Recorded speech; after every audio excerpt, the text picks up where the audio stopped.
बहुत बहुत मुबारक हो, आप पॉर्न के और मैस्टरबेशन के एडिक्शन से अब बाहर आ चुके हैं। कितनी खुशी की बात है, मेरी तरफ से बहुत सारी मुबारकबाद। लेकिन अब अगला स्टेप बचता है कि वो जो आपने एक्सेसिवली ऑब्सेसिवली मैस्टरबेशन और पॉर्न का यूज़ किया है और मैस्टरबेशन किया है, उसके कुछ नुकसान बॉडी को और आपके ब्रेन को पहुँचे होंगे ना। उनको कैसे रिकवर कर सकते हैं, उनको कैसे हील कर सकते हैं और वापस आप अपनी उसी ताकत पर, पोटेंशियल पर, विगर, वाइटैलिटी पर लौटें, इसका रास्ता मैं आपको बता रहा हूं। ये कोई बड़ी बात नहीं है। जिसको लगता है कि अक्सर मैस्टरबेशन और पॉर्न का जब एक्सेसिव यूज़ किया जाता है तो लोगों को लगता है कि उनके अंदर कोई बहुत बड़ी कमज़ोरियां ऐसी पैदा हो गई हैं कि जिसकी भरपाई करना अब मुश्किल है, लेकिन ऐसा नहीं है। 5 स्टेप्स आपको बता रहा हूं, उन 5 स्टेप्स को स्टेप बाय स्टेप फॉलो कीजिए और फिर अपनी बॉडी में चेंज देखिएगा। तो आइए पहले पॉइंट से शुरू करते हैं, और वो पॉइंट क्या है? डरना नहीं है। देखिए, होता क्या है कि जब भी कोई इंसान मैस्टरबेशन या पॉर्न को एक्सेसिवली और ऑब्सेसिवली करता चला जाता है तो कहीं ना कहीं वो ये जानता है कि वो ये गलत कर रहा है, और उस गलत करने का जो इसके अंदर ये भाव और टेंडेंसी पैदा होती है, ये इसको मानसिक रूप से कमज़ोर और बीमार बना देती है। और वो ये समझने लगता है कि मैं अब शायद ऐसी बीमारी का शिकार हो चुका हूं, या मेरे शरीर में अब ऐसी बड़ी कमजोरियां आ गई हैं कि मैं अब आगे किसी काबिल रहूंगा नहीं। ये बिल्कुल गलत है। ये बात सच है कि मैस्टरबेशन और पोर्नोग्राफी एक्सेसिवली ऑब्सेसिवली जब की जाती है तो यकीनी तौर पर आपके दिमाग को और आपके शरीर को नुकसान पहुंचता है, पर वो नुकसान ऐसा नहीं होता कि जिसको रिवर्स ना किया जा सके या जिसको परमानेंटली खत्म ना किया जा सके। वो नुकसान ऐसा नहीं होता।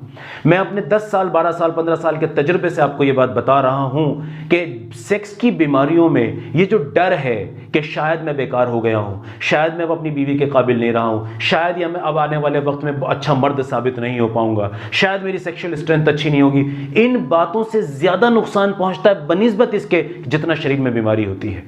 तो ये जो डर है ना, डर आपका, ये डर बहुत कुछ करा देता है। तो सबसे पहला काम क्या है कि अब आपने मैस्टरबेशन को छोड़ दिया है, पोर्नोग्राफी को छोड़ दिया है, तो अब आपको डरना बिल्कुल नहीं है, बल्कि आपको खुश होना है कि आप एक गंदी चीज से और एक गलत चीज से बाहर निकल के आ चुके हैं। तो आपको अपने आप को बल्कि मुबारकबाद देनी है, खुद को अप्रिशिएट करना है कि देखिए तुमने कितना अच्छा काम किया है। और एक बात और आपको बताते चलूं, बॉडी अपने आप को रिकवर करना बहुत अच्छी तरह से जानती है। हाँ, कुदरत ने इस जिस्म के अंदर, इस शरीर के अंदर ऐसे तमाम पोटेंशियलिटीज भरी हैं कि ये अपने अंदर हुए नुकसान को खुद रिपेयर कर लेती है। जी जनाब, ये बात सच है, बिल्कुल सच है। जो लोग आपने देखा होगा कि बहुत दूर दराज के इलाकों में, जंगलों में, देहातों में रहते हैं, उनके पास 24 घंटे डॉक्टर्स अवेलेबल नहीं होते। उनकी बॉडी खुद रिपेयर कर रही होती है उनके टूट फूट को। तो ये आपकी बॉडी का पहला स्टेप है कि डरना नहीं है और खुद रिकवरी की तरफ जाना है। आपकी बॉडी जिस दिन से आपने मैस्टरबेशन को बंद किया था, पोर्नोग्राफी को बंद किया था, बिल्कुल उसी वक्त से आपके ब्रेन ने और आपकी बॉडी ने आपको हील करना शुरू कर दिया था। जी हां, हील करना, रिपेयर करना शुरू कर दिया था। तो पहला स्टेप, हरगिज नहीं डरना है, हरगिज नहीं डरना है। ये कोई खतरनाक चीज, कोई भयानक चीज, कोई जानलेवा चीज नहीं है। ये आपको हमेशा खराब कर देने वाली चीज नहीं है। ये गलतफहमियां आपके दिमाग में कुछ क्वैक्स ने, अनक्वालिफाइड डॉक्टर्स ने और इस तरह के लोगों ने भर दी है कि जिनका इस फील्ड से कोई ताल्लुक नहीं है। नंबर दो, हस्तमैथुन बहुत ज्यादा करने से, पोर्नोग्राफी का ओवर यूज करने से सबसे ज्यादा नुकसान आपकी साइकोलॉजी और ब्रेन को पहुंचता है। तो सबसे पहला स्टेप यह है कि इसको रिपेयर करना है, इसकी एनर्जी को, इसकी स्ट्रेंथ को, इसकी क्रिएटिविटी को बढ़ाना है। करने के लिए तो बेशुमार चीजें जो आप इसके लिए कर सकते हैं, पर कुछ इंपॉर्टेंट चीजें बता देता हूं। मेडिटेशन इसके अंदर बहुत अच्छा रोल साबित करता है और बहुत अच्छा साबित होता है। अच्छी डिस्कशंस, अच्छी किताबों का पढ़ना, ऐसी सोसाइटी में जहां क्रिएटिविटी बढ़ती हो, जहां आपका अंदर का रिपेयर करने का पोटेंशियल बढ़ता हो, जैसे अच्छी डिस्कशंस, हेल्दी डिस्कशंस, दोस्तों के साथ, उन दोस्तों के साथ कि जो आपको दोबारा से उस गलत डायरेक्शन की तरफ ना ले जा सकें, बल्कि एक सही रास्ते की तरफ आपको लेके जाएं। नो फैब कम्युनिटी के बारे में मैंने पिछली वीडियो में बोला था, वो लोग इसी तरह की कम्युनिटी प्रोवाइड कराते हैं। ऐसे लोग प्रोवाइड आपको करा देते हैं कि जहां आपके अंदर एक नया जज्बा, एक उमंग और जोश पैदा होता है, एक विलवाला पैदा होता है कुछ बहुत बेहतर कर जाने का। तो अपने दिमाग को रिपेयर करना है। ऐसे कामों से ये भरा पड़ा है आपके पास, क्वालिफाइड डॉक्टर्स का यूट्यूब चैनल्स भरे पड़े हैं और बहुत सारा क्वालिफाइड और ऑथेंटिक मटेरियल अवेलेबल। मेरी वीडियोस पे भी जाके अगर देखेंगे, स्ट्रेस से कैसे बाहर निकलना है, कमियों से कैसे बाहर निकलना है, ब्रेन को कैसे स्टिमुलेट करना है, कैसे एनर्जाइज करना, मैंने बेशुमार मरतबा पिछली वीडियोज में बोला है। तो इस पे ध्यान दीजिए। Number number 2, physical strength. आपको अपने इस पूरे जिस्म को दोबारा से ताकतवर करना है। अब तक आप जहां फंसे हुए थे, आप लेजी थे, आप ढीले हुए पड़े थे, आप इनएक्टिव थे, आप सेडेंटरी थे, अब इन सब चीज़ों को रिवर्स करना है। और वो कैसे? कोई भी एक्सरसाइज जो आपको पसंद हो आज से ही शुरू कर दीजिए। कोई स्पेसिफिक एक्सरसाइज मैं नहीं बता रहा हूं कि आप जिम ही जाइए या आप कोई वॉकिंग ही कीजिए या जॉगिंग ही कीजिए। कोई भी ऐसी फिजिकल एक्टिविटी, 1 घंटे पौने घंटे की कोई भी ऐसी फिजिकल एक्टिविटी जो आपकी हार्ट बीट को बढ़ाती हो, जो आपके ब्लड को रश करती हो, जो आपको पसीना ला सके, जिसमें आपका सांस फूल सके, ऐसी कोई भी activity 45 minute, 40 minute, 50 minute, 60 minute तक जाके आप करें, यह जबरदस्त फायदा पहुंचाएगी आपको। चौथा पॉइंट इसके अंदर, चौथा पॉइंट जो बहुत इंपॉर्टेंट पॉइंट है वो है डाइट।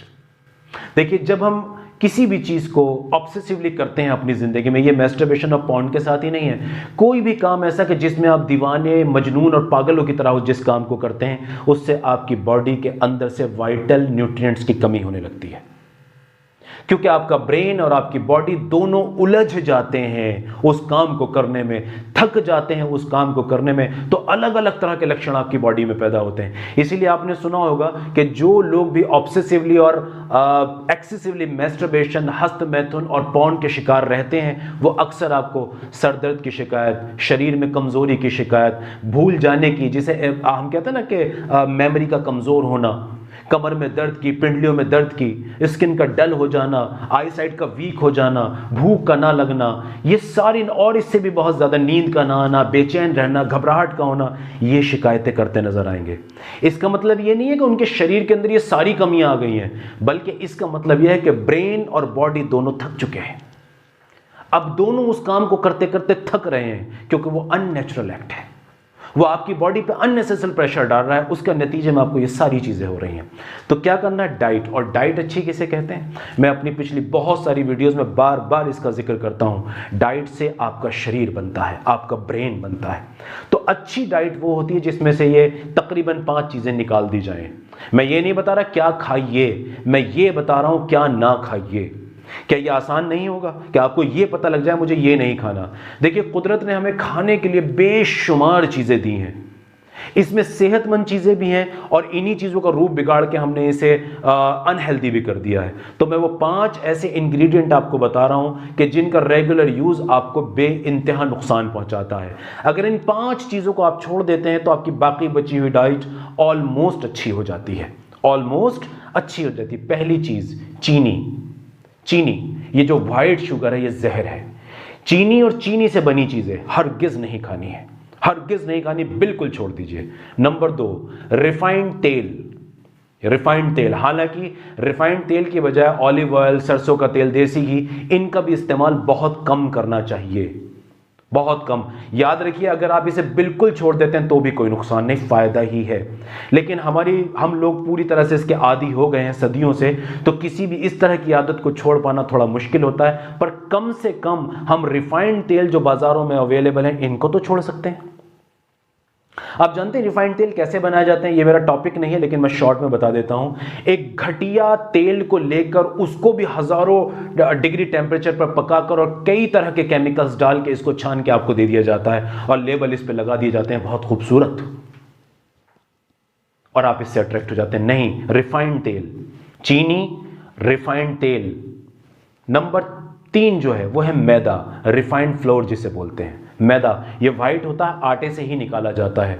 ये सिंपल कार्बोहाइड्रेट है, और ये आपके इंटेस्टाइन को, आपके डाइजेशन को बुरी तरह बर्बाद कर देता है अगर इसका इस्तेमाल रेगुलर किया जाए। और आप जानते हैं कि मैदे में क्या क्या होता है?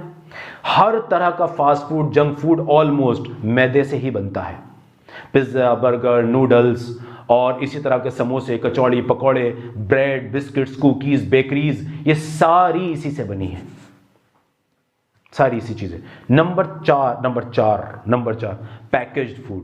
जिस खाने के ऊपर सील लगा दी गई हो, अक्सर वो फूड खराब होते हैं। मैं सबके लिए नहीं कह रहा हूं, क्योंकि कुछ चीजें ऑर्गेनिक होती हैं, उनको पैक किया जाता है, लेकिन उनकी शेल्फ लाइफ बहुत ज्यादा नहीं होती, कुछ ही घंटे या दिनों की होती है। तो वो पैकेट के जिसको सील कर दिया और जिसकी शेल्फ लाइफ बढ़ा दी गई हो, एक नेचुरल खाने की चीज को, मैं एक एग्जांपल आपको देता हूं कि मान लीजिए आप पनीर लेके आते हैं। पनीर जब ताज़ा इस्तेमाल किया जाता है तो उसके रिजल्ट्स कुछ और होते हैं, और इसी पनीर को जब पैक कर दिया जाता है और 6 महीने और साल भर इसकी शेल्फ लाइफ को बढ़ा दिया जाता है तो यकीनी तौर पर इसके अंदर कुछ केमिकल ऐड कर दिए गए हैं। अब ये उस पैकेट के अंदर पड़ा पड़ा कोई और रूप इख्तियार कर लेता है। तो पैकेज फूड आपने नहीं लेना है। और एक और पॉइंट आपको बता देता हूं चलते चलते, 5वां पॉइंट, अपनी कैलोरीज को पीने की आदत छोड़िए। थोड़ा सी अजीब लाइनें बता रहा हूं। आप जो दिन भर में खाना खा रहे हैं उसके अंदर अपनी कैलोरीज को कॉम्प्लेक्स फूड से लें। मैं थोड़ा सा, ये डिटेल टॉपिक है, मैं इस पर एक नेक्स्ट वीडियो कभी करूंगा आपके साथ बहुत डिटेल में, लेकिन मैं यहां बहुत शॉर्ट में बताता हूं। हमेशा ऐसे खाने खाइए जिसके अंदर अलग अलग तरह के न्यूट्रिएंट मिक्स हों। जैसे मैं एक एग्जांपल देता हूं, आपने कई सारी सब्जियों को आपस में मिलाकर उसको बॉयल कर उसमें कुछ अच्छे मसाले डाल के उसका इस्तेमाल किया, या आपने मल्टीपल फ्रूट्स को इकट्ठा करके उसकी सैलेड बना के आपने खाई, या आप अपना खाना ऐसा चुना जिसके अंदर सब्जी भी है, थोड़ा अमाउंट उसके अंदर दही का भी है, थोड़ा अमाउंट उसके अंदर कच्ची सब्जियों का भी है, उसके अंदर कॉम्प्लेक्स कार्बोहाइड्रेट वाली रोटी है, या ब्राउन राइस है, फाइबरस राइस है जो आजकल अवेलेबल है मार्केट में। यानी कि अपनी प्लेट को, आप जो सर्विंग ले रहे हैं एक दिन में खाने की, उस प्लेट को खूबसूरत बनाएं, उसमें थोड़ा थोड़ा अमाउंट सारी चीज़ों का ऐड करें। ये एक कॉम्प्लेक्स डाइट है, इससे बहुत बड़ा फायदा पहुंचता है बनिस्बत इसके कि आपने सिर्फ दाल उठाई और रोटी, बस अब उसके साथ आपने सारा खाना खा लिया। नहीं, इसे सजाइए अलग अलग चीज़ों से। इससे आपका न्यूट्रिशन बढ़ता है, आपके अंदर वाइटैलिटी बढ़ती है, आपके अंदर विगर बढ़ता है और आपकी बॉडी की रिपेयर करने की ताकत बढ़ जाती है। मेरा 5वां पॉइंट है, लास्ट पॉइंट इस पॉइंट में, कि किसी क्वालिफाइड सेक्सोलॉजिस्ट से मिलिए।